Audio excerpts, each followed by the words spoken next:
Bonjour à tous. Le défi petit déjeuner se termine.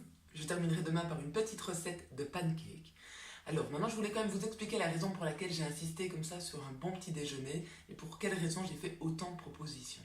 Ce qu'il faut savoir, c'est que pour qu'on fonctionne bien, il faut bien manger. Et c'est la base de toute chose. Le matin, on commence par un petit déjeuner hyper protéiné, de bonnes protéines. Qu'est-ce que j'entends par protéines?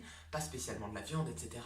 Ça peut aussi être du poisson, ainsi que des protéines végétales comme du houmous, du guacamole, etc., etc. Ce qui se passe, ce qu'il faut savoir, c'est qu'une protéine, c'est un collier de perles. D'accord? Un beau collier de perles composé de plein de perles. Chaque perle, c'est un acide aminé. À savoir que dans les acides aminés, il y en a deux qui sont les plus rares. La tyrosine et encore plus rare, le tryptophane. En mangeant et commençant sa journée par un petit déjeuner hyperprotéiné, avec de bonnes protéines, des légumes, etc. aussi, ce qui se passe, c'est qu'il faut savoir que la tyrosine, donc ce petit acide aminé, va se transformer en dopamine. La dopamine, c'est quoi? C'est le starter, c'est celui qui va vous permettre de vous lever le matin et de commencer votre journée.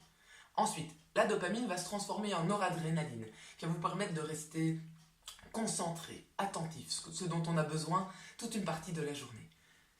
Naturellement, en mangeant également à midi un bon repas, une bonne salade avec de nouveau des végétaux, donc remplis de vitamines, de minéraux et des bonnes protéines, il faut savoir que l'autre acide aminé qui s'appelle le tryptophane, qui est encore plus rare, lui naturellement, toute la journée, il se trimballe sur un petit porte-avions dans le flux sanguin qui s'appelle l'albumine.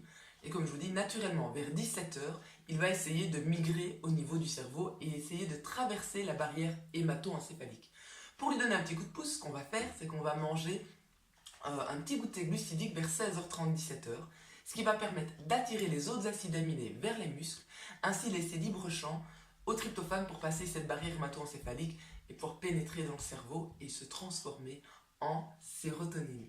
La sérotonine, c'est le neurotransmetteur que tout le monde recherche. C'est le frein des pulsions, c'est le neurotransmetteur du bien-être qui permet aussi de stabiliser une humeur. On en a vraiment besoin. Cette sérotonine, donc cette hormone de bonheur, va se transformer naturellement en mélatonine au cours de la soirée.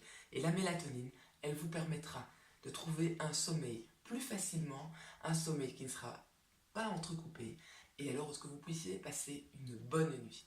J'espère ainsi que vous aurez compris la raison pour laquelle j'ai insisté ainsi sur la semaine petit déjeuner et l'importance du choix du petit déjeuner. Je vous souhaite un bon week-end.